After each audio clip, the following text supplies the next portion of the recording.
Muy buenas tardes, mi nombre es Juan José Pagán Atencio, soy médico residente de gineco-obstetricia de la Universidad Nacional Mayor de San Marcos.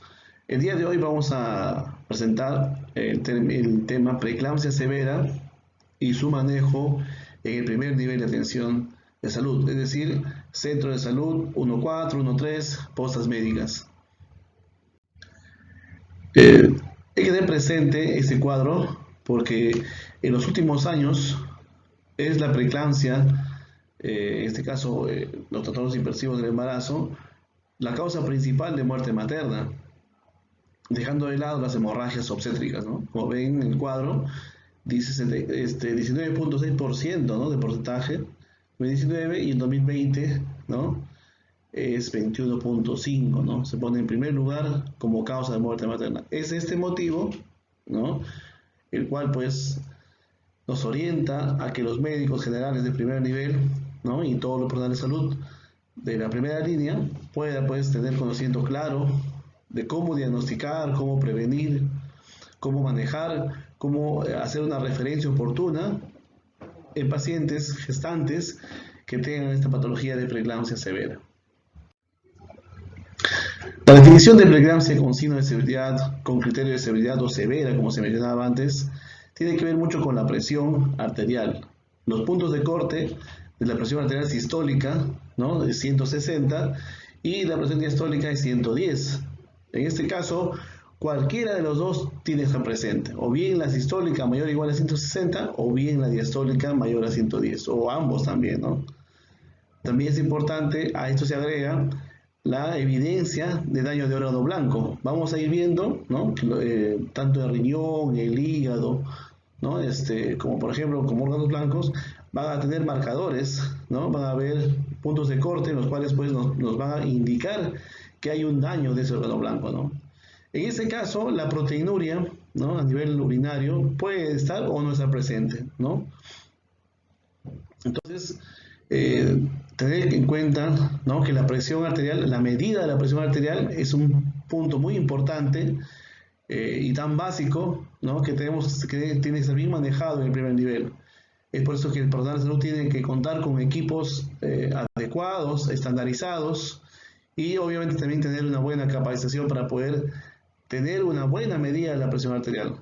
Tenemos que saber y recordar, ¿no?, que la toma de la presión arterial en una gestante tiene que ser sentada, ¿no?, y en el brazo derecho, ¿no? Los brazos bien apoyados a la altura del corazón, y tiene que haber un descanso mínimo de 5 minutos, ¿no?, los cuales pues nos indiquen una buena toma de presión. Los criterios de severidad que nos da la COG en su boletín del año 2019, ¿no? Por ejemplo, como mencionábamos, la presión arterial mayor de 160 y o la diastólica mayor de 110, ¿no?, la evidencia de daño renal, ¿no?, a través de la creatinina sérica mayor de 1.1, la evidencia de daño neurológico, ¿no?, como los síntomas de cefalea, alteraciones visuales como por ejemplo los escotomas, las fotopsias, las visiones borrosas o dobles, que son síntomas que la paciente refiere, ¿no? Por eso que tenemos que estar siempre preguntando, siempre indagando si tiene dolor de cabeza, qué características tiene la cefalea, si es constante, si es intermitente, cuándo aparece, cuándo desaparece. Igual también alteraciones auditivas, ¿no? Si siente el sonido de un pito, lo que llamamos tinnitus, o también indagar el tema de la hiperreflexia, ¿no?, que son síntomas de evidencia de daño neurológico. También es importante monitorizar las plaquetas, ¿no?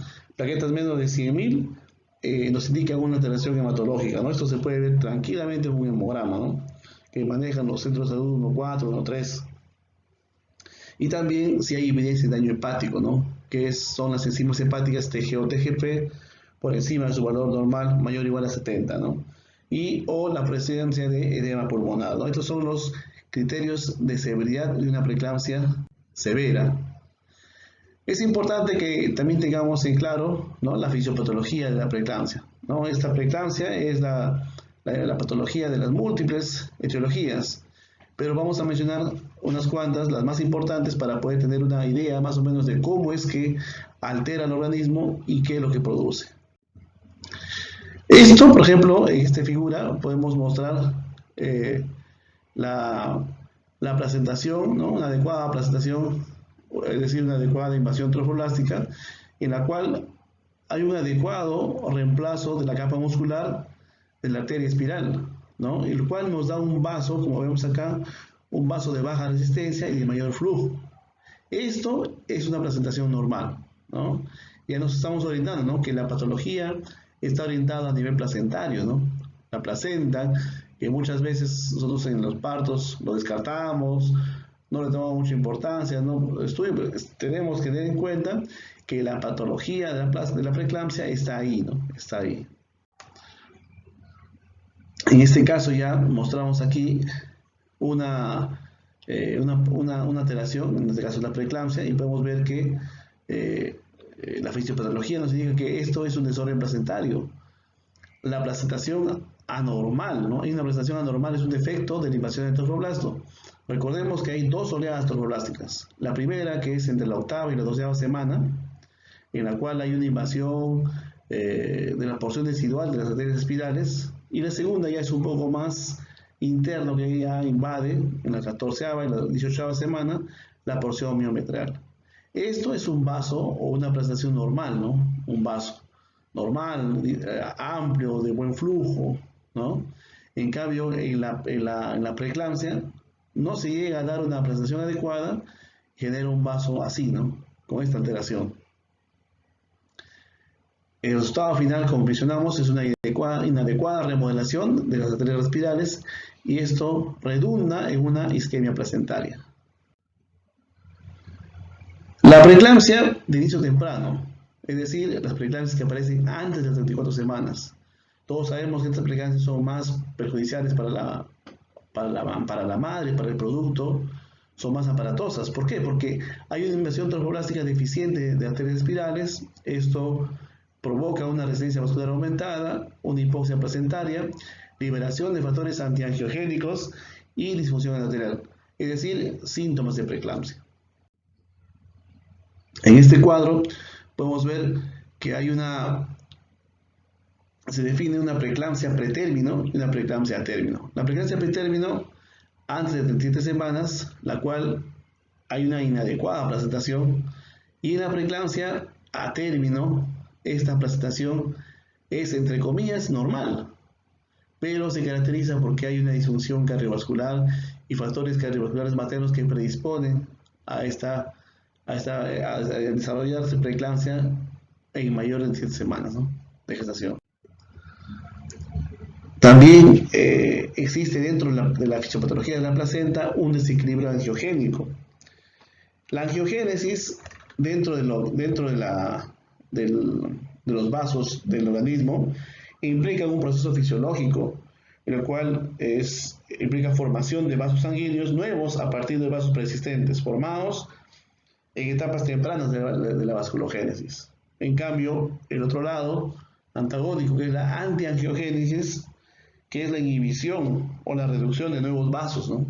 Entonces, hay factores positivos, por así decirlo, angiogénicos, que van a producir mayores vasos, nuevos vasos, y factores antiangiogénicos, que son factores, entre comillas, negativos, que van a limitar esa formación de nuevos vasos. Los factores angiogénicos, ¿quiénes son? Factor de crecimiento endotelial vascular y la placenta growth factor, ¿no? El factor de crecimiento placentario. Y los antiogénicos son el factor soluble similar a la tirosinquinasa tipo 1, ¿no? ¿Por qué es importante esto? Porque ya en Europa, ¿no?, se viene dosando estos marcadores y vienen haciendo un ratio, una correlación, para poder predestinar la presencia de preeclampsia a un corto, mediano y a un largo plazo. Hay un estudio, es el estudio Prognosis, ¿no?, el cual concluye, ¿no?, que hay en este ratio de tirosinquinasa tipo 1 y placenta growth factor menos de 38 semanas, menos de 38, perdón, puede predecir ausencia de preeclampsia a corto plazo en una semana. En cambio, el ratio, la correlación mayor de 38 implica presencia de preeclampsia en las 4 semanas siguientes, ¿no?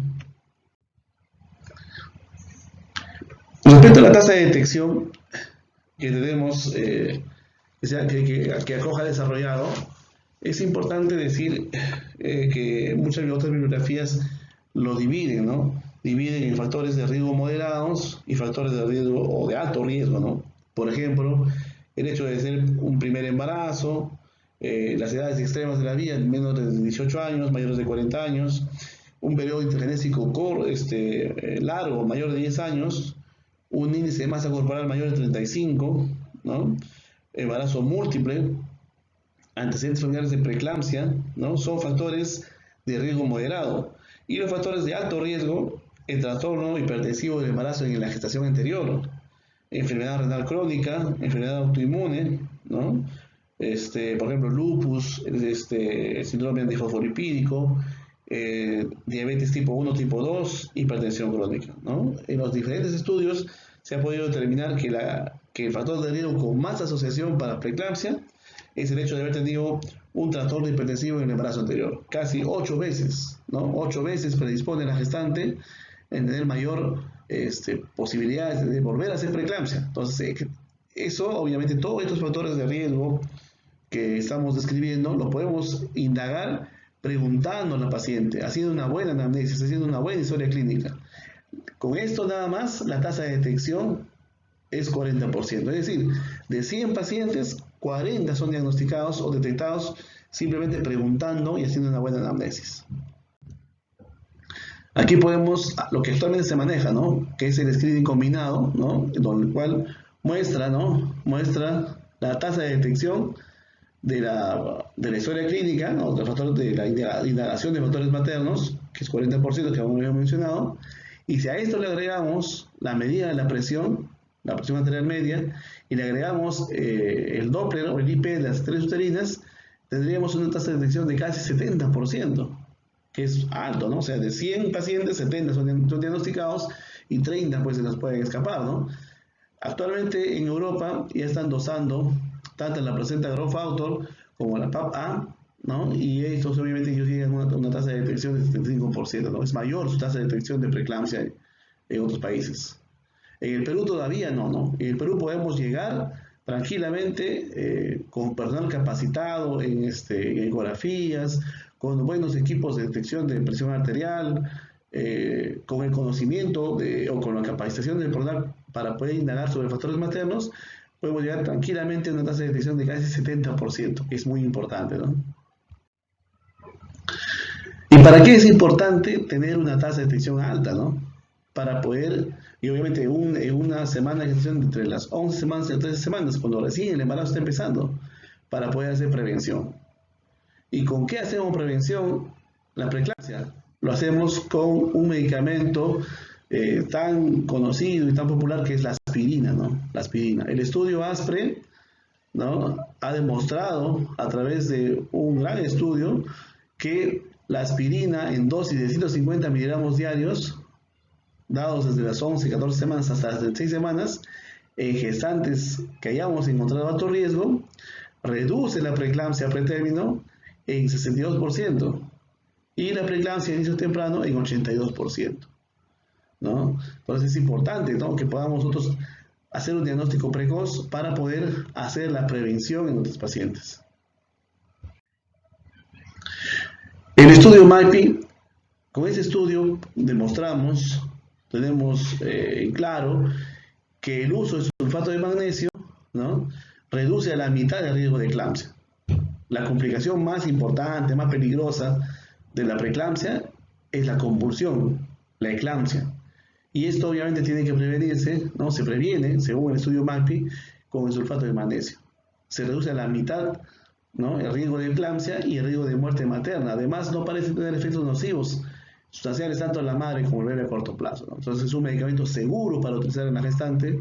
Sin miedo tenemos que utilizar sulfato de magnesio, y obviamente cuando la dosis, ¿no?, el esquema de tratamiento tiene que ser de amplio conocimiento tanto para médicos generales, para obstetras, para enfermeras y para técnicos, para que, ni bien detectada la preeclampsia, podamos pues tener en primera línea estos medicamentos, ¿no? Estos son los esquemas que se manejan. Nosotros trabajamos con el esquema del SUSPAM modificado, que son 4 gramos endovenosos en 20 minutos y 1 gramo como dosis de mantenimiento por hora, 24 horas posparto, ¿no? Es importante que todos los establecimientos de salud de primer nivel, ¿no?, tengan la clave azul, los medicamentos de clave azul al día, ¿no?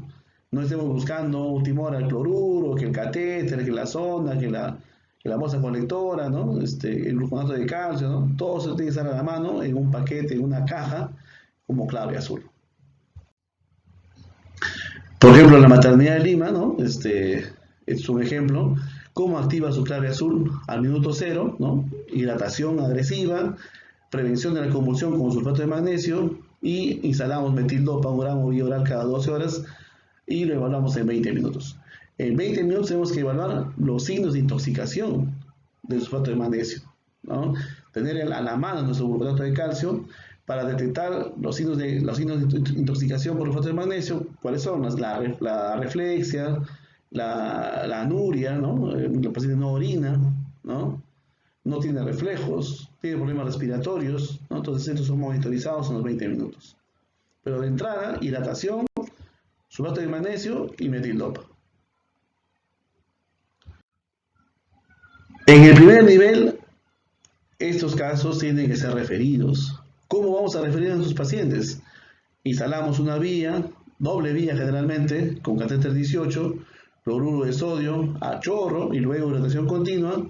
Instalamos inmediatamente ya nuestro sulfato de magnesio, 50 cc de cloruro y 5 ampollas de sulfato de magnesio al 20%, los 40 cc en 20 minutos y luego 10 centímetros cúbicos por hora.